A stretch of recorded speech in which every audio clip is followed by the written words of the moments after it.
नमस्कार बच्चों, आज हम सब कक्षा 8 की हिंदी भाषा सेतु के 11वें पाठ शक्ति और क्षमा इस पाठ का अभ्यास कार्य करेंगे। क्योंकि इस पाठ को हमने पिछली वीडियो में पढ़ लिया है, इसलिए इस वीडियो में हम इसका अभ्यास कार्य करेंगे। अभ्यास कार्य में भी हमने बहुविकल्पीय प्रश्नों को पिछली वीडियो में हल कर लिया है, इसलिए इस वीडियो में हम लघुत्तरीय प्रश्न, दीर्घोत्तरीय प्रश्न एवं बोधात्मक प्रश्न जो है भाषा बोधन की, उसको हल करेंगे। ठीक है, लघुत्तरीय प्रश्न और उत्तर दोनों है इसमें। प्रश्न 1, शक्ति और क्षमा शीर्षक आपको कैसा लगा? शक्ति और क्षमा में क्या संबंध है, ऐसा आपसे पूछा गया है। तो इसका उत्तर है शक्ति और क्षमा शीर्षक हमें अच्छा लगा। शक्ति और क्षमा एक दूसरे से जुड़े हुए हैं, क्योंकि जिसमें शक्ति है क्षमा भी उसी को शोभा देती है। यानी जिस व्यक्ति के पास शक्ति है, क्षमा उसी को शोभा देती है, उसी की सुंदरता को बढ़ाती है। दूसरा प्रश्न है इसका, शक्ति और क्षमा कविता के रचयिता कौन है? तो उत्तर है रामधारी सिंह दिनकर। ठीक है। तीसरा प्रश्न है, नर व्याघ्र से क्या तात्पर्य है, यह किसे कहा गया है? यानी नरवाघ किसे कहा गया है? उत्तर है नर व्याघ्र से तात्पर्य है जो नर के रूप में बाघ के स्वभाव का हो। यानी जो व्यक्ति आदमी के रूप में हो परंतु उसका स्वभाव बाघ के समान हो, दुष्टता वाला हो या फिर शांत स्वभाव का ना हो, उसे नर व्याघ्र कहते हैं। नर व्याघ्र दुर्योधन को कहा गया है। यहाँ पे नर व्याघ्र किसे कहा गया है? तो यहाँ पे नर व्याघ्र जो है वो दुर्योधन को कहा गया है। ठीक है, आगे देखते हैं। चौथा प्रश्न, किस प्रकार के व्यक्ति की बात कोई नहीं सुनता? तो उत्तर है, इसका उत्तर है निर्बल और विनीत व्यक्ति की बात कोई नहीं सुनता। यानी जो विनम्र है, सीधा साधा इंसान है और कमजोर है, शक्तिशाली नहीं है, उसकी बात कोई नहीं सुनता है। ठीक है, बात सुनाने के लिए भी योग्यता रखनी पड़ती है ना। अगला है पांचवा प्रश्न, क्षमा किसे शोभा देती है? उत्तर है इसका क्षमा शक्ति संपन्न व्यक्ति को शोभा देती है। यानी जो क्षमा होती है वो जो शक्ति से संपन्न व्यक्ति होता है उसी को ही शोभा देती है। ठीक है, अगला प्रश्न देखते हैं। छठा प्रश्न है, सही कथनों पर सही का चिन्ह लगाइए। जो सही कथन है उस पर आपको सही का चिन्ह लगाना है। क है, सर में ही विनय की दीप्ति बसती है। तो ये सही बात है, इसलिए सही लगेगा यहाँ पे निशान। दूसरा है ख, सुयोधन दुर्योधन का ही नाम है। तो ये भी सही है, सुयोधन दुर्योधन का वास्तविक नाम था। ग, गरल शब्द का अर्थ अमृत होता है। तो यह गलत है। गलत, गरल का अर्थ क्या होता है? विष होता है, अमृत नहीं होता है। अमृत कहते हैं सुधा को, पीयूष को। ठीक है। घ है, अनुनय के शब्दों का सागर पर कोई प्रभाव नहीं पड़ा। तो सही बात है, जब तक श्री रामचंद्र जी विनय कर रहे थे तब तक सागर जो है उनकी बात नहीं माना। जब वो क्रोधित हुए तब जाके उसने उनकी बात मानी। आगे दीर्घोत्तरीय प्रश्न है। अब हम दीर्घोत्तरीय प्रश्न करेंगे। प्रश्न 1 है दीर्घोत्तरीय प्रश्न का, कौरवों ने किन्हें कायर समझा और क्यों? तो इसका उत्तर है कौरवों ने पांडवों को कायर समझा, क्योंकि उन्होंने कृष्ण को दूत बनाकर भेजा था और 5 गांवों पर शासन करने का अधिकार मांगा था। सिर्फ 5 गांव पर ही शासन करने के लिए अधिकार मांगा था, इसीलिए कौरवों ने उनको कमजोर समझा, पांडवों को। ठीक है, अगला प्रश्न देखते हैं। दूसरा प्रश्न है, 3 दिवस तक कौन किससे पंथ मांगते रहे? तो उत्तर है श्री राम 3 दिवस तक समुद्र से पंथ मांगते रहे। समुद्र ने उनकी विनती को अनसुना कर दिया, परंतु जब उन्होंने अग्निबाण चढ़ाया तो समुद्र शरणागत हो गया। जब तक श्री रामचंद्र जी रास्ता मांगते रहे, 3 दिन तक प्रार्थना करते रहे, तब तक समुद्र नहीं बोला, आवाज नहीं दी, उसने जरा सा उत्तर तक नहीं दिया। लेकिन जब भगवान श्री राम जी गुस्सा हो गए और उन्होंने अग्निबाण चढ़ा लिया कि मैं तो इसको सुखा सकता हूँ, ये मेरी बात नहीं सुन रहा है, मेरी विनती नहीं सुन रहा है, तब मैं इसको सुखा ही देता हूँ। तब समुद्र तुरंत देह धारण करके मनुष्य रूप में चला आया और त्राहिमाम करके विनती करने लगा, प्रभु के शरणागत हो गया। ठीक है, अगला प्रश्न देखते हैं। तीसरा, विस्तृत उत्तरी का तीसरा प्रश्न है, उठी अधीर धधक पौरुष की आग राम के सर से का क्या आशय है? यानी इन पंक्तियों का क्या आशय है? तो उत्तर है इस पंक्ति का आशय है कि जब समुद्र ने श्री राम की विनती की ओर ध्यान नहीं दिया तो श्री राम का पुरुषत्व जाग उठा और उन्होंने अपना अग्निबाण धनुष पर चढ़ाया, अर्थात वे क्रोधित हुए और उन्होंने अपने अग्निबाण को छोड़ने के लिए अपनी धनुष पर चढ़ा लिया।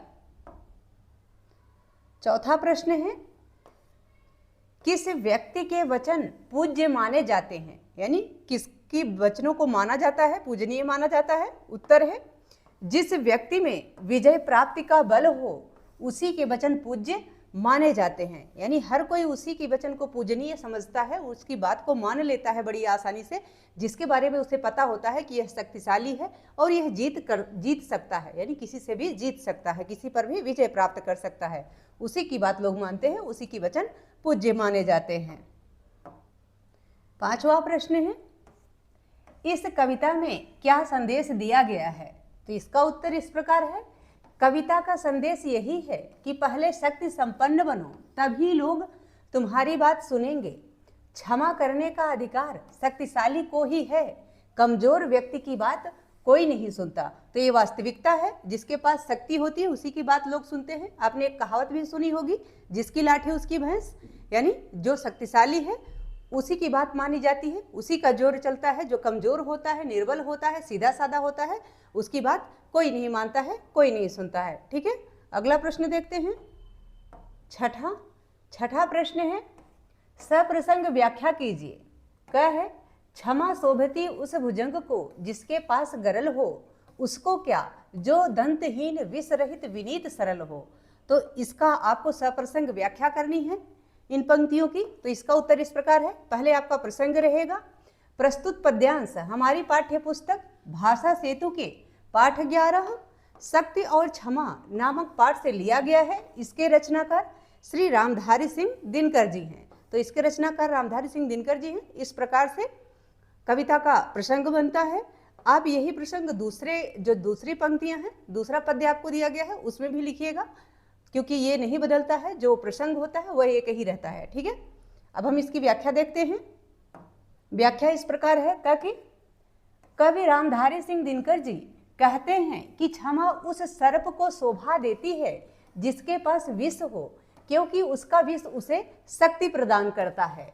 जिस सांप के पास दंत नहीं है, विष नहीं है, तथा वह विनम्र और सीधा है, उससे कोई नहीं डरता। अर्थात क्षमा शक्तिशाली को ही शोभा देती है, कमजोर को नहीं। यानी शक्तिशाली का ही बल जो है वो क्षमा होती है, उसी को शोभा देती है। जो कमजोर होता है उसको क्षमा जो है वो शोभा नहीं देती है। ठीक है, यानी उसकी सुंदरता क्षमा नहीं होती है, क्योंकि उससे कोई डरता ही नहीं है। ठीक है, अगला देखते हैं। ख पाठ। ख है, सच पूछो तो सर में ही बसती है दीप्ति विनय की, संधि वचन संपूज्य उसी का जिसमें शक्ति विजय की। तो इन पंक्तियों का अर्थ यह है, इसकी व्याख्या इस प्रकार से की जाएगी, और प्रसंग आप उपरोक्त ही लिखें, जैसा ऊपर आपने देखा है प्रसंग वही रहेगा।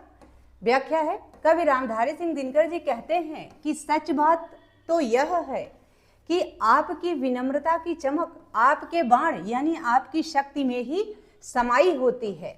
उसी से लोग संधि यानी मित्रता करना चाहते हैं। अर्थात जो शक्तिशाली है लोग उसी की पूजा करते हैं, उसी से डरते हैं तथा संधि करना चाहते हैं। यानी जो शक्तिशाली है उससे लोग डरते हैं, उसकी लोग इज्जत करते हैं, उससे लोग मित्रता करना चाहते हैं, संधि करना चाहते हैं, उसी की लोग बात मानते हैं। ठीक है, तो ये आपको बहुत अच्छे से समझ में आ गया होगा। आगे देखते हैं भाषा बोधन।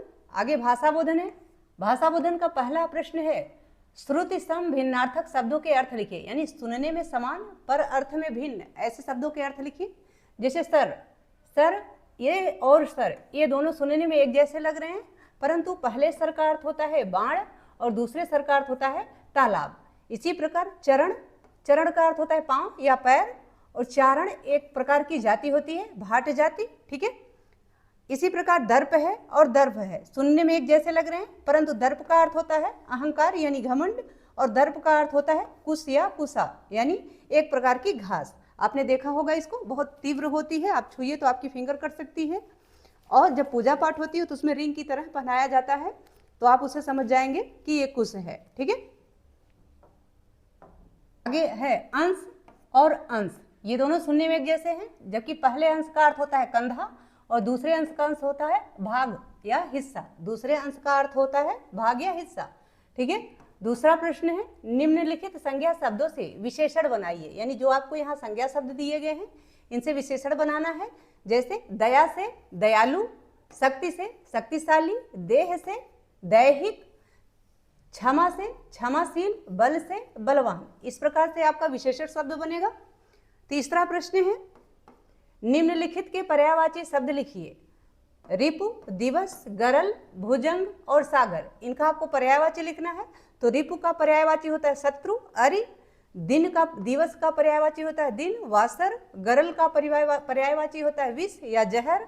भुजंग का पर्यायवाची होता है सांप या अहि। सागर का पर्यायवाची होता है सिंधु या जलधि। ठीक है, आगे देखते हैं। अगला प्रश्न है चौथा, निम्नलिखित शब्दों का वाक्य में प्रयोग कीजिए। जो शब्द आपको दिए गए हैं इनका आपको वाक्यों में प्रयोग करना है, जैसा मैंने यहाँ कर रखा है। मनोबल, तो इसका इस प्रकार से वाक्य प्रयोग होगा कि हमें अपना मनोबल ऊंचा रखना चाहिए। ठीक है, दूसरा है बंधन, तो हमें मोह माया के बंधन में नहीं पड़ना चाहिए। शरण, हमें शरण में आए हुए की रक्षा करनी चाहिए। ठीक है, इस प्रकार से। अधीर, हमें मुसीबत में अधीर नहीं होना चाहिए। अधीर नहीं है, अधीर है। ठीक है, अधीर यानी बेचैन नहीं होना चाहिए। आगे है कायर। कायर व्यक्ति युद्ध नहीं लड़ सकता। कायर यानी डरपोक, डरपोक व्यक्ति युद्ध नहीं लड़ सकता। आगे ज्ञान विस्तार है। रामधारी सिंह दिनकर की अन्य कविताएं पढ़िए और समझिए, उनके व्यक्तित्व की अन्य बातों को जानने का प्रयास कीजिए। तो इसको आप स्वयं करें, इसको विद्यार्थी स्वयं करें। आगे लेखक परिचय दिया गया है, तो इसको आप अवश्य जानें। ठीक है, इसको पढ़िए लेखक के बारे में। आशा है कि यह पाठ तथा इसका अभ्यास कार्य बहुत अच्छे से समझ में आ गया होगा आप सबको। यदि वीडियो से संबंधित या पाठ से संबंधित कोई सुझाव हो या आपकी कोई क्वेरी हो, प्लीज़ कमेंट बॉक्स में अवश्य लिखिएगा। वीडियो पसंद आए तो इसको लाइक करें, शेयर करें। चैनल पर नए हैं तो प्लीज़ इसे सब्सक्राइब अवश्य करें। बहुत बहुत धन्यवाद।